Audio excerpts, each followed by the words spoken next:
Hello and welcome to the Comicstorian Weekly.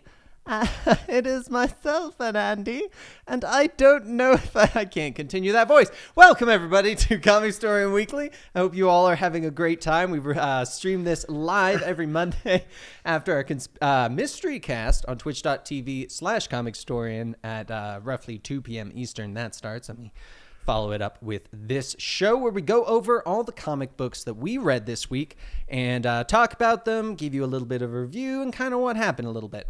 Help you decide what you want to buy. It is myself and Andy. How are you doing today, Andy? I'm fantastic, Dan. Thanks for asking. Except I probably could do the whole show. You like definitely could, but Yeah, it would be the longest show because Yeah. I would not be able to contain myself. That's fair. So unlike last week, we finally are starting to get more back into the swing of Yes. comic releases. So we do actually have quite a few to talk about today. So let's jump on in. First up is The Amazing Spider-Man number 38. Did you get a chance to read this? I did not. All right, so this one we continued what was going on with Jonah Jameson, where he is kind of pseudo getting recruited for a BuzzFeed style website called Threats and Menaces. I wonder where they got that name from. We stole it from Jonah Jameson. So it had the story had roughly like 3 stories going on that they seem to be starting. Okay. One of Jonah dealing with this website thing, as well as him still trying to help Spider-Man, even though who knows what's going on there. We have Spidey and his sister doing some undercover top secret stuff. And then we have essentially a casino where people can bet on different superhero scenarios. And it was actually pretty funny because they're going through and they're like, well, we get a lot of superhero versus superhero versus alien, and the very rare superhero versus supervillain. And I was like, that's actually pretty good because I mean, the way the comics are nowadays, yeah. it's just them fighting amongst themselves. So this one definitely has started more into that. So it was very much a setup issue. Okay. Just going into, hey, this is the base of what's going to go on. We're going to have Jonah messing things up like he always does. We got Spidey trying to do whatever secret mission stuff he's doing with his sister. And we now have a villainous casino that apparently has cameras everywhere because they even show on the monitor like a scene from Strike Force, the one that not even the Avengers know about. Yeah. And so it kind of brought up a little bit of a questionable thing there of, are they going to find out who people's secret identities are because Right. they have this kind of surveillance technology? But not too much else happens. Like I said, just kind of a startup issue for this next story arc. Archie vs. Predator 2, number 5, came out this week. I just want to let you know because I never thought I would say the Those words Archie together, vs. yeah. Predator 2. That means the sequel. All right, next up is Atlantis Attacks, number 1 of a 5-issue miniseries. Did you get a chance to read this one? It looks like you did not based on your face. So this one is, it was Namor versus the Agents of Atlas. And Why this one? I don't even remember seeing this one. yeah, so it was a very weird one because of the fact I haven't read Agents of Atlas, so I don't know if certain things have been fully established. Yeah. Luckily, they do pseudo explain kind of what they had done, and they're trying to protect this city that's being powered by a mythical beast that belongs to Atlantis. Sure. And Namor's like, hey, let him go or I kill you, essentially. And it was really weird because he's been fighting like the Avengers and stuff like that, and now he's all of a sudden in Agents of Atlas. Yeah. So for me personally, it was kind of weird because I did enjoy the storyline of Namor versus the Avengers, and then this one just it felt very weak in comparison. Okay. As well as apparently there's another Agents of Atlas. Because, So I don't know what the heck's going on in this, but give it a read if you're enjoying Agents of Atlas and you kind of want to see a conflict between them and Atlantis. So that's Atlantis Attacks #1. Basket Full of Heads #4 came out. I believe you're... Yes, I am reading this one. So this issue, she has cut off her second head and put it in the basket. However, someone else's head. Somebody else's head. Yeah, okay. Yes. So she has... So I'm done with this one. Just get rid of this one. So the whole story is about, it was like these criminals had broken into this house. The girl had found this ancient Viking axe, cut off one of them. Turns out the head still talked while after it had been removed from the body. So she has now cut off her second head. Also still talks. And then that starts to call into question her own sanity, as well as the heads talking to her are calling into question her own sanity, which makes perfect sense. Right. One of the heads like, I wasn't doing anything wrong. I was trying to help you. Obviously the story framed it as he was obviously trying to do something wrong. Right. So they start to call in the question of this girl's sanity because now she's talking to severed heads. However, then as the issue keeps going on, it turns out maybe she's not crazy after all. It's kind of leading down that road of you're not sure. They're keeping you guessing. They're keeping you guessing. Yes, is the best way to put it. I'm enjoying the series as a whole. The art's okay. It's not my favorite kind of art. It's a little messy, I guess, and not like sketchy messy, but more. It's just kind of a little bit of a messy kind of art. It's okay. It's not bad. It's almost too much of it is detailed. Yeah. I think would be a good way to explain it. But overall, yes, I'm enjoying the series. I think out of the horror comics that are coming out of this Hill House thing, this is probably the best one. And this is the one actually written by Joe Hill, who I'm a big fan of. So. All right. So that is Basket Full of Heads #4. Batgirl #43 came out this week. I did not read this one. I neither of us. A long time ago. Neither of us read Batgirl, so we can't really tell you about it. Batman 87 came out. So I continued reading this one, and they're very much wanting to keep you guessing. Yes, very much. Because there's so much going on that is very confusing, and I'm hoping I'm sure we will get to a point where things start to make sense. I would assume, yeah. Personally, at the moment, if you have not been following it and you aren't a fan of confusing things, I would not read this until this arc finishes. Well, I would say because the idea is that there's I think it also contributes to how many comics you read a week, because this is confusing enough that you do need to have specific memories and remembering what happened last issue, where if you're reading too much, like Batman Batman Superman, like all those other ones, you might get confused. But sorry, because I would say the story itself the story itself to me isn't confusing. The idea is that Batman doesn't fully know what's going on yet, and that's the idea. The entire thing, and Deathstroke even says that it's all a shell game at this point. Right. I think I should say more confusing in the way that Batman doesn't know what's going on. I don't know what's going on. Therefore, some of the things you're like, wait, whoa, how? Wait. Right, because I mean, the idea is that these five or six assassins. In the first issue, Batman beat the crap out of them. One of them was Deathstroke, obviously. They get locked up, and then Deathstroke's kind of like, this was all part of the plan. Right. And then turns out everything that Batman thought was happening is slightly different. Mm-hmm. We're still not sure who the mastermind is. All we know about the mastermind is that they stole the plans from the Penguin. Right. And so this also has a very creepy version of the Riddler in it, which that was all emaciated and like on neuro drugs and stuff like that.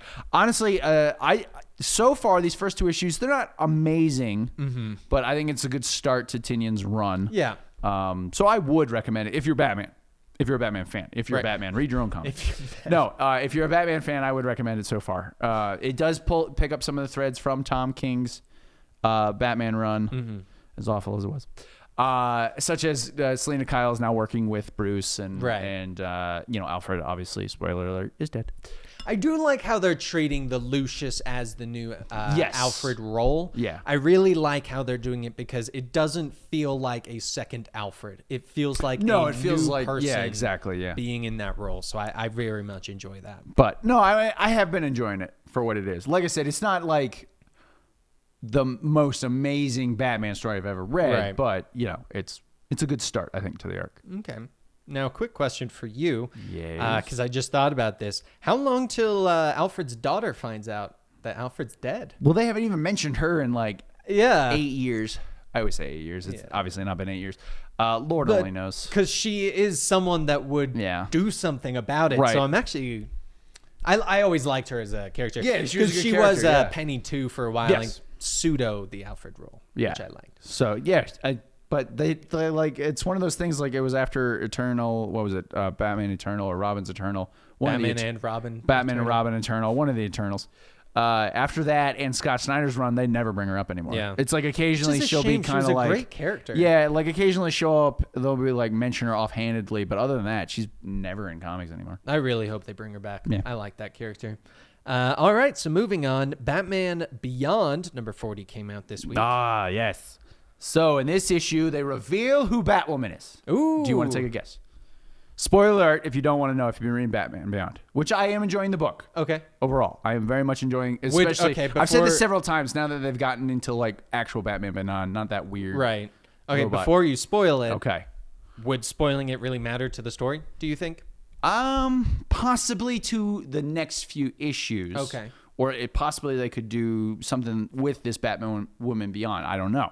Okay. So if you don't want spoilers, don't listen. Cover your ears. I'll give you a thumbs up when you listen. Who do you think it is? Especially to those of you listening to the audio, you'll see him do the thumbs Yeah, you'll up. totally see me do the thumbs up. I'll smack the I'm- table or something. I am going to guess Kate Kane's daughter. It's a good guess. And no. It Son? is.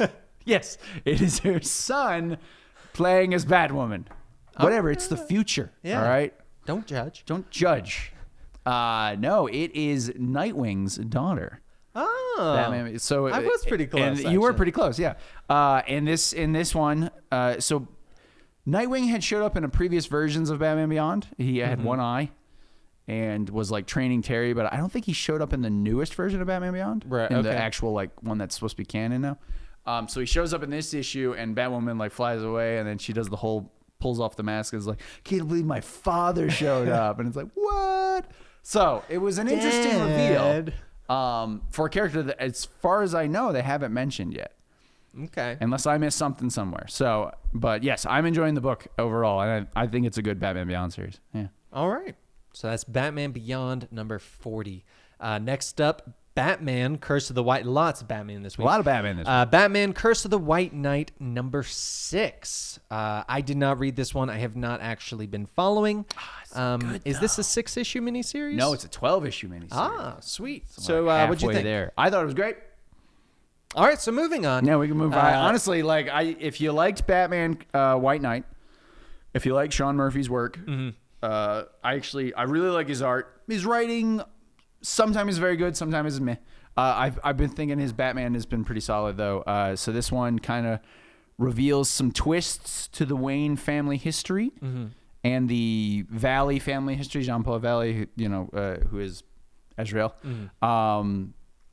That are pretty interesting. I'm not really sure what it's going to mean for because I mean technically this is set in its own universe. Yeah. It's it's not canon or anything like that. Curse of the DC universe. Yeah, so I'm very intrigued to where it's going. I'm enjoying this series too. Okay. Is this... I would say this is probably one of my favorite Batman stories being put out right now. Okay. Honestly, yeah. Okay, so quick question about Yes. it. Since it is a 12-issue miniseries, is it so far one full arc, or does it kind of feel like if you have not been reading this, you could read the first 6 and kind of get a mini arc completed and then wait for the second 6 to do the second half? Or does it feel It's pretty much continuous? one big arc. Okay. Yeah, it's not like broken up into like parts like, oh, this is part 1 Right. of this. No, it's pretty much one big arc. Oh, by the way. Oh yeah, if anybody wasn't listening. Whoops. Whoopsie. Okay. Yeah. Sweet. Overall, I'm enjoying it, yeah. All right, so that was Batman Curse of the White Knight number 6. Next up is Batman Superman number 6. This is kind of...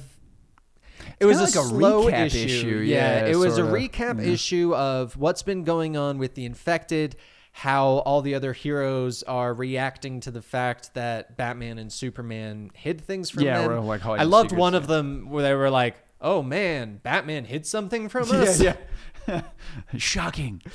And then we I do get like Wonder Woman's reaction though. Like, we are all supposed to be like teammates and friends, Right. and I'll go find Donna. Don't worry about it. And then she just like kind of ditches them. Superman looks so sad too, and she yeah. did it too. and Bruce a couple of times was kind of like, Yeah, Wonder Woman. kill him. Yeah. But I won't spoil the ending, but there's definitely something going on that will have a bigger impact related to the Batman Who Laughs, obviously. Sure. And I'm curious where it's going to go. Yeah, because as far as I know, this was the end of the first arc. I think the last issue was. Oh, maybe this was like the bridge issue. The bridge issue or the okay. start of the next one, because I'm pretty sure the last one ended with them like capturing the commissioner. Yeah, and okay. them Yeah, that makes revealing sense. that they had kept this a That secret. does make sense. So, okay, yeah. It but was yeah, an okay issue, honestly. Yeah, it definitely was not the best of the series. No. However, it was good enough that if you have been reading the series, it's worth keep going. I would say that, yeah. So, moving on. Black Panther number 20 came out this week. If you have been following that series, neither of us have. But next up after that is Captain Marvel number 14. So this is continuing the Captain Marvel killing all of the Avengers, the last Avenger story arc. And we get a lot of talking and slight explanation stuff between Captain Marvel, Thor, and Iron Man in the Singularity, where the Vox Supreme cannot hear them. And it's for a story where Captain Marvel kills a bunch of Avengers, it's a little dull. Interesting. I mean, I will say the end of it makes me excited for the next issue because of who she's going to be fighting next. Hulk. She-Hulk. Yeah, it's She-Hulk. Oh. Which Got it is won. kind of funny because of the fact of this is the cover of this issue. Well, yeah, that's because that's how they sell your comics now. And then that doesn't actually happen in the comic. It's all clickbaity Not titles. till the literal last panel. Yeah. But so it was... I'm very on it. Fair enough. Personally, if you have not been reading Captain Marvel or don't like Captain Marvel, in no way will this change your mind. But it could be one of those story arcs that at the end, when it's concluded, it could be great. I mean, when Gwenpool Strikes Back came out, I thought it was awful, but then the end concluded and it was great. So, I mean, this could be like that. But it is just kind of strange. My biggest complaint with it is the fact that it's like, okay, so you're saying that she's killing all of them, but Tony's an AI doing this, Thor's in space doing this. Where is this taking place? Like, because they have not said anything that would even give you a hint at where it is, but it has to be before Thor number 1 because he's back in his old body. Sure. He's got the destroyer arm. Yep. Like it has to be before Iron Man 2020. So this must be based in 2019 still, but it's just kind of weird like that. If it was being like referenced and noticed in other comics, I feel like I would enjoy it more. Yeah. But the lack of that is making me kind of on it. So that was Captain Marvel number 14. Next up on our list today is Conan Serpent War number 4, concluding the miniseries. You have been reading this. I have been reading this. So this is obviously the conclusion. The 3 Robert E. Howard heroes and Moon Knight learned in the last issue that they were being tricked by the Great Worm, which was another extra-dimensional being. So this issue, they fought against the Great Worm. Shockingly... Worm with a Y, I'm assuming. That is true. That's why you know it's ancient. Before it's not a giant earthworm. No. Well, it kind of looks like one, actually. Yeah? But with teeth. Shockingly, they succeed. I know. I'm just as surprised as everybody else. But then the last little bit of the comic goes to set up, because apparently Marvel is coming out with a Black Agnes series, a Solomon Kane series. Conan goes back to being Conan.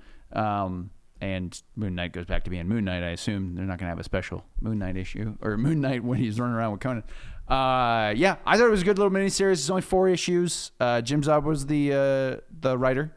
I thought it was a good little series. Yeah, and I like that it sets up for solo books for the other characters. I thought it was good.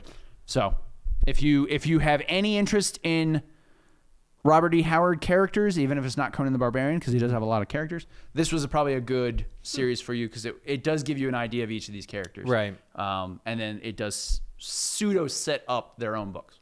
Okay. So, yeah. I'm going to have to give it a chance, since it's a short mini series. Yeah, it's only 4 issues, so it's not even like, oh, God, I got to get through 12 issues of this. Right. Yeah. All right, so moving on from there is Year of the Villain, Hell Arisen, number 2. I'm not sure if we talked about this last time the number 1 came out, because it came out at the same time as Justice League 38, but this spoils 38 and 39. Yeah, we sort of talked about it, I think. Yeah, so when I read this, I actually read the last one and this one at the same time, and it's essentially Lex Luthor doing Perpetua's business, essentially, like doing stuff for her. He's going out to defeat people, and we're learning about the Batman Who Laughs plan and how he's very oppositional from them, and that the dark multiverse energy is the only thing that Perpetua is scared of. Okay. Makes sense. Like, she's like, you need to stop this. Yeah. Because their dark multiverse energy, the dark multiverse should never have existed. I did not plan for that, and that could destroy me. So he sends Lex Luthor off.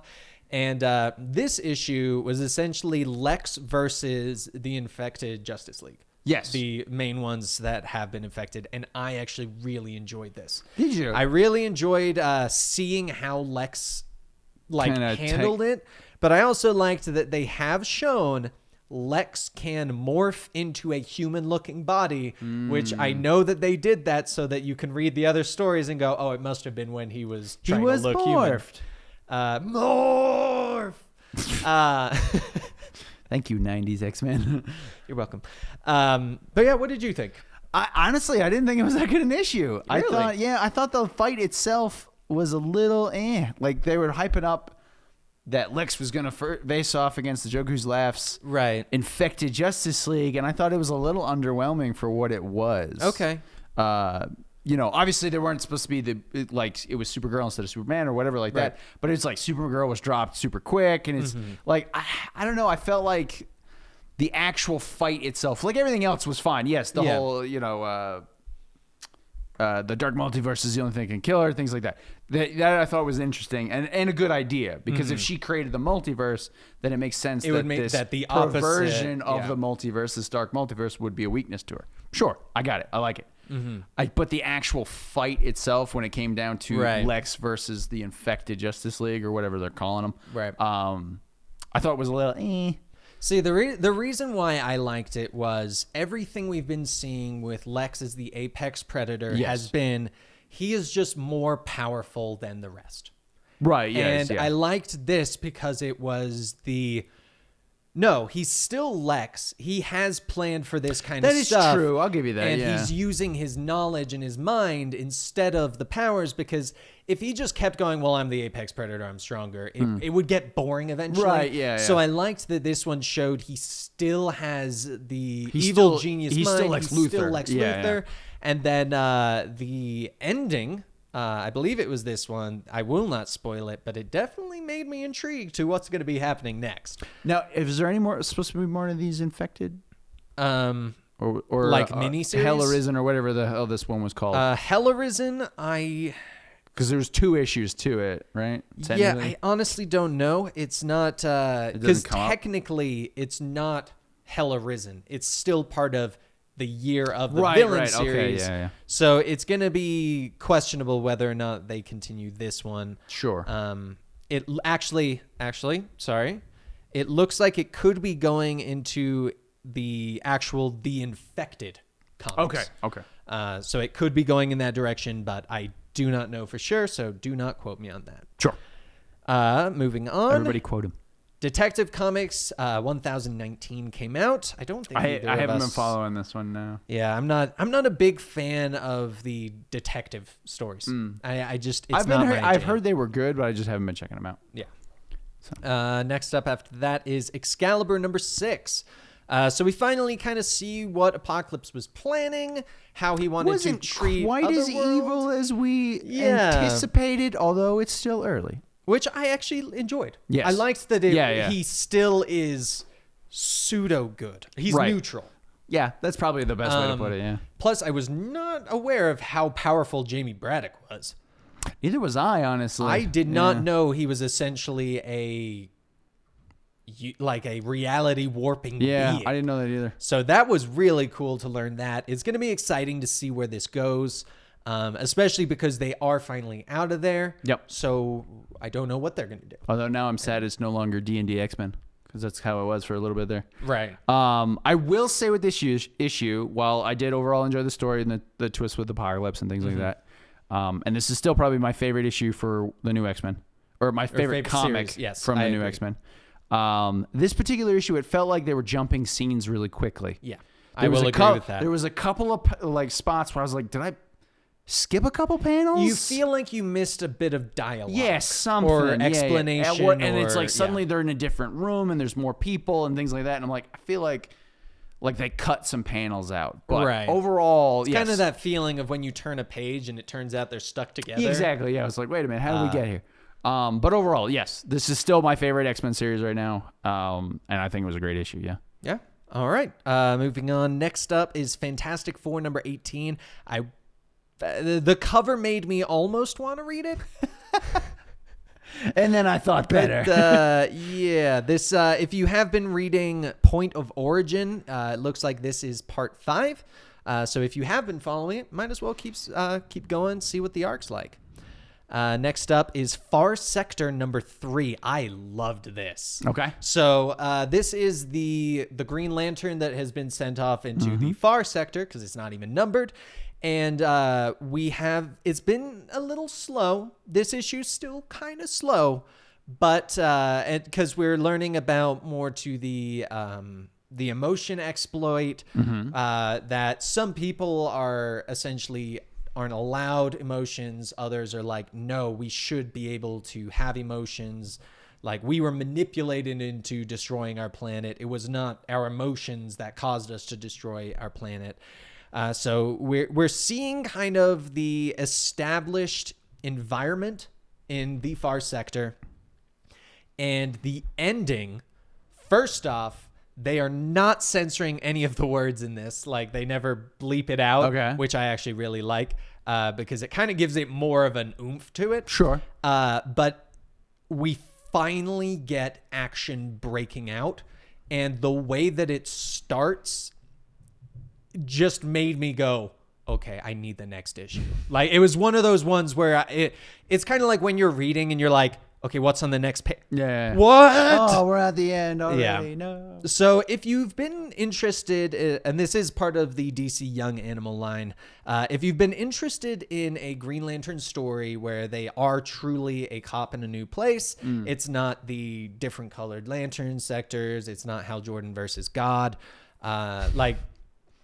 If you're looking for Green Lantern, but not everything that's just always redone. Right. The same old. This is perfect to jump into. And I actually am enjoying this a lot more than I expected. And the art in this it's fantastic. Like, I'm going to show you real quick. It's very unique, but it's very clean and very, like, easy on the eyes. Yeah, it looks good. So I actually would recommend this to people, and it's only issue 3, so I mean, not too much to jump into. But if you are unsure, maybe wait till I get to read the next one and kind of see how the conflict's going to actually go. And it's not one of those, hey, small bit of, and it's done in 2 pages. So that is Far Sector number 3. Next up on our list is Guardians of the Galaxy number 1. Did you read this one? I did not. So this is the previous story has concluded. Rocket is better. He's wearing a suit. Looks super cool. And it's hard to. So essentially, they are now fighting Earth gods that have become evil and universal. Okay. So like an evil Zeus will show up and like Olympus will just appear out of nowhere and he's just like, hey, death. And so like all these different people are suffering because of the new gods. Like here's an image of Zeus in this. Like he is straight up evil. Right. And all the other gods are slowly getting resurrected as this new evil pantheon, I guess. Okay. Would be a good word choice. And it's very much a setup issue, but it is one of those setup issues where you feel like you actually get something.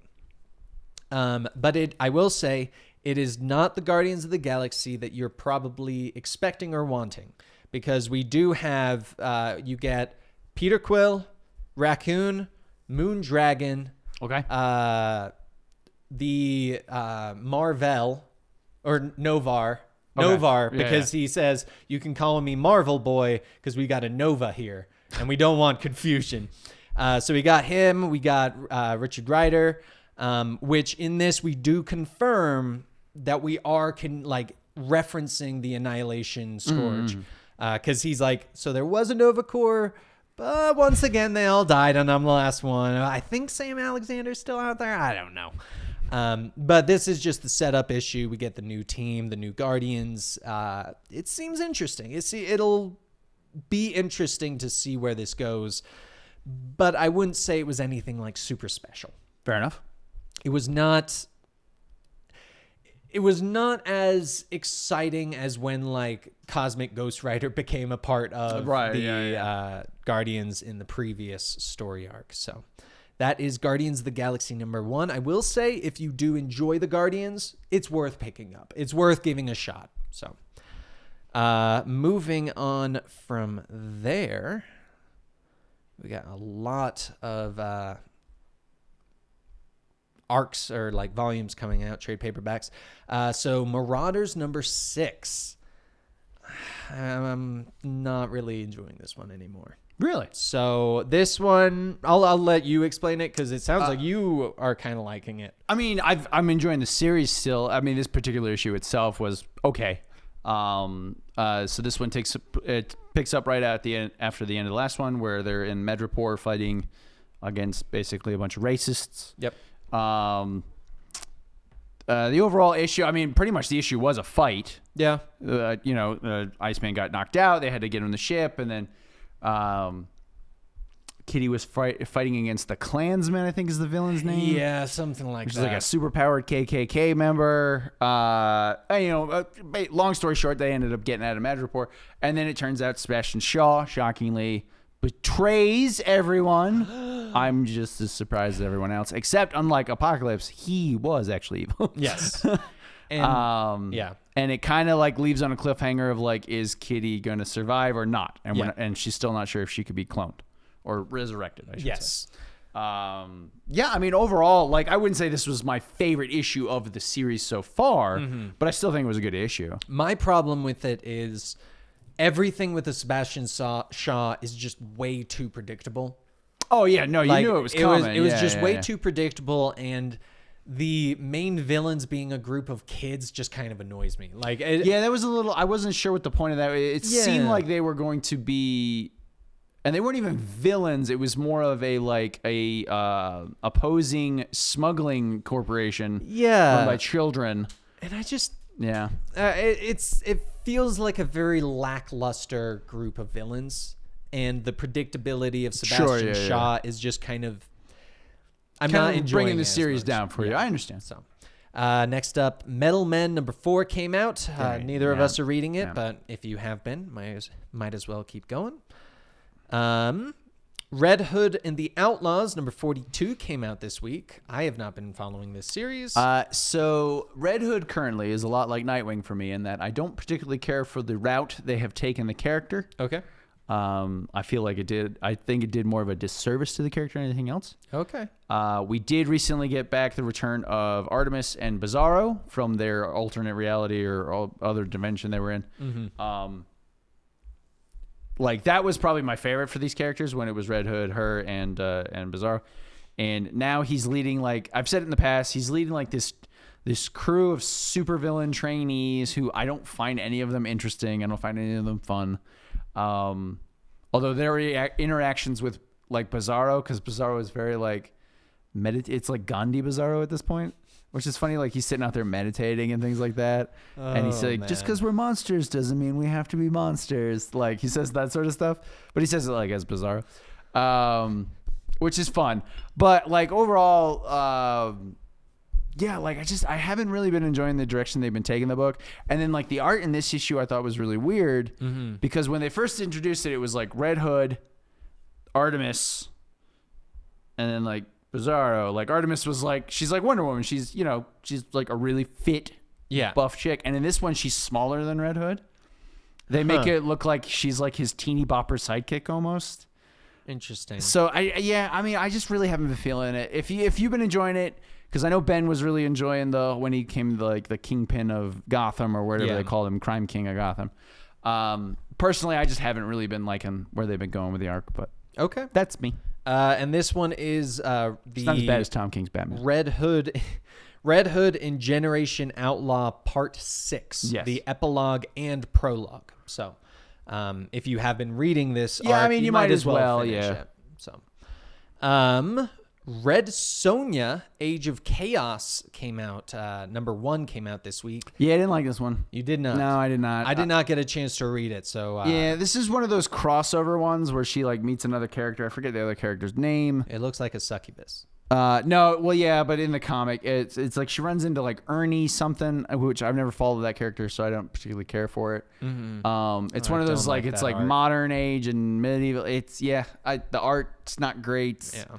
I wasn't feeling it. I usually get really behind the sword and sorcery books, as most people probably know. But just wasn't feeling this one at all, honestly.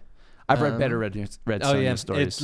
It's a new writer too, Eric Burnham. Yeah. Because it was Jim Zub before, I believe. Right, yes. Which, I mean, the guy's amazing. Next up, Ruins of Ravencroft, Dracula, number 1. Yeah, this was the fun one. I am really enjoying the Ravencroft stuff. So this one, we learn more about the creepy experiments that went on at Ravencroft, kind of how the different monsters were created, how Ravencroft felt about everything. And it turns out that, I will say, this issue, the previous, and I think there was a third one that came before that. There was like the first issue was just basically like the history of Ravencroft or whatever it was called. And then the Sabretooth issue. Yeah, Sabretooth, that's right. It's essentially, if you guys remember Web of Venom, that led up to its own thing. Yes. It feels like that's going to be this one because next is just going to be Ravencroft number 1. So that's going to be exciting. But I have really been enjoying this. Yes. I have never enjoyed such a dialogue heavy story as much as I mean, we did get some action in this one too, because the Dracula portion is from World War II, 1940s. Yep. So Captain America, we got Bucky show up and face Dracula, which is always fun. And then of course the weird zombie like vampire monster things. I'm loving this. This is like the secret dark history of the Marvel universe. Is pretty much what this is. And I like it because of the fact that it keeps in line with the Marvel universe. Yes, like they actually reference things that happened. It doesn't drastically change anything. Yeah. It more like changes things like, well, maybe you didn't know that Sabretooth was the orderly at an insane asylum. Or that the Headless Horseman was a ghostwriter. Yeah, exactly. Things like that, yeah. So I've been enjoying it. I loved it. I think these are definitely worth reading. Next up after that is Shazam, number 10. So this is the issue after Billy's father gets the Shazam powers. It did not go the way I expected with the dad getting the powers, because usually when the adult gets the powers, they're like, no, I'm better. I should be the one doing everything. Yeah. But the dad's actually like, no, Billy, you are, he's like, you are the captain, which I found funny. He used to be Captain Marvel. But it seems to be going in a weird direction. So the King Kid arrived in the main universe, and everyone was trying to take care of that. They do. They finish. They wrap that up. But we start learning more behind what happens behind the scenes with the wizard. We also go into Mr. Mind. I think it's Mr. Mind, the worm. Yes, I believe him it's Mr. and Mind. Whatever the bald guy that he possesses is. But we learn about the final realm that the wizards had locked up, the monster lands. Yes. And it turns out that it essentially was a prison that the wizards would put whoever they found could oppose them into this prison because of what happened with Black Adam. Right. So it's going to be interesting to see where they go. But I mean, I'm very iffy on this story. Like, yeah, the overall, the honestly, the Shazam series as a whole has been, it's been okay. Yeah, it hasn't been what I wanted. Yeah, exactly. I guess is probably the best way to say it.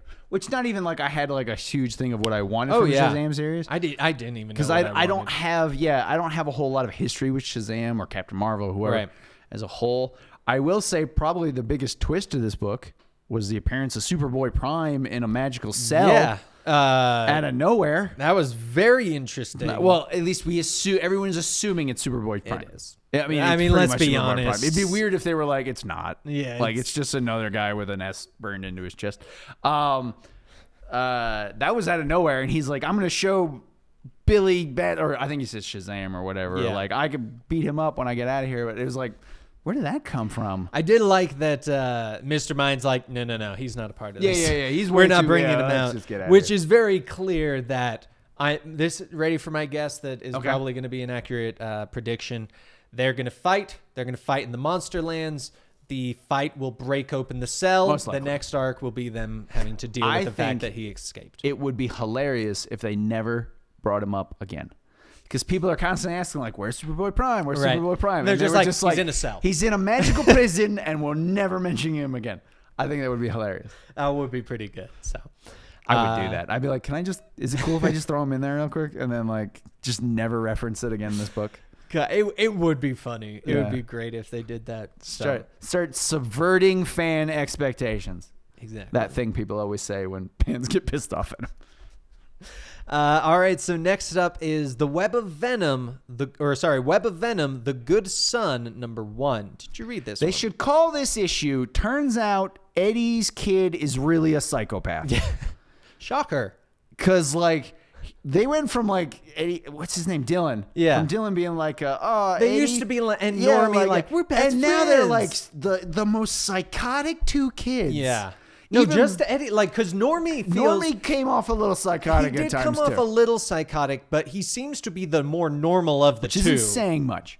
But yeah, this issue should have just been called, Turns Out These Kids Are Disturbed. Yeah. Now, granted, they fought the symbiotes and things like And that. They got a cat that's actually so an alien. essentially, Dylan saved a small bit of the Carnage Because that symbiote. seems like a good plan. Duh. He has like mind control powers over it, and yeah, he's a psycho. So I bet you can guess what happens. This is like a horror movie where it's like, yeah, my kid's great, and then turns out he's like stabbing cats in the backyard and stuff. That was the vibe. Yeah, was the vibe even of like the facial expressions and things. They all look crazy and right. I will say the art was perfect. It was very good. Giving the tone of the story. Yes, I will say that it worked perfectly for this. But yeah. All right. So next up after that, Venom, Dylan's a murderer. That's what they should have called this book. Wonder Twins #11 came out this week. So this is continuing the story of the Polly's dad in the 80s created a AI that would control everything, essentially. As you do. And it started to get corrupt, so he shut it down. And in the previous issue, a couple guys bought it at an estate sale, turned it on. It's now connected to the internet, and it's hacking everything. Wait a second. So he creates an AI Yes. that can take over everything. Yes. And then it starts to. Yes. And then he shuts it down. Yes. And then it's just like, cool, I'm sure that'll go well. And he doesn't like destroy it. Yeah. So, well, actually, they go into so they kind of explain it a little bit because they try to shut it down. They try destroying it, and they're like, that's what I'm like. If you got an AI that's going haywire and taking over the world, let's say, and you have the ability to stop it, destroy that sumbitch. Yeah. Well, so the two guys that bought it try to destroy it, and they start smashing it, and they're like, what is this thing made of? And he's like, I don't know. It's the 80s. It's probably like brick in there. And then later, like, they try and insert a floppy disk, but it ejects it because it's got a self-preservation, and it essentially tries to kill them all. But I mean, it was a little bit of an okay conclusion to that. If you have been enjoying the Wonder Twins, you might as well keep going. It is still the kind of happy-go-lucky, very jokey story. But the gritty reboot of the Wonder Twins. Oh God. Where Gleek's like a murderous monkey. That'd be awesome. Oh my gosh. I'm surprised they haven't Zan constantly turns into water and drowns people. Yeah. Oh God. And then is like super inappropriate. Oh my God. Like imagine them water. as the infected. Oh, no. Oh. And we will leave you on that thought because I don't think either of us read Wonder Woman number 750, which was an extra sized $10 issue, obviously, because it's issue 750. Sure. But that is the last one of this week. Thank you guys so much for listening and watching today. Since we do stream this live every Monday at twitch.tv/Comicstorian, and we do get our support over there from you guys with those subscriptions. We also get support from you guys at patreon.com/Comicstorian, where for a minimum of $2, you get access to this podcast, other podcasts, early content, and more. If you want to find more of Andy, he is on Instagram at @IamTheAndy. If you want to find more of me, I am on Twitter and Instagram at DanTProducer and DanTStreamer on Twitch. Thank you guys so much for listening today, and we will see you next time. Bye.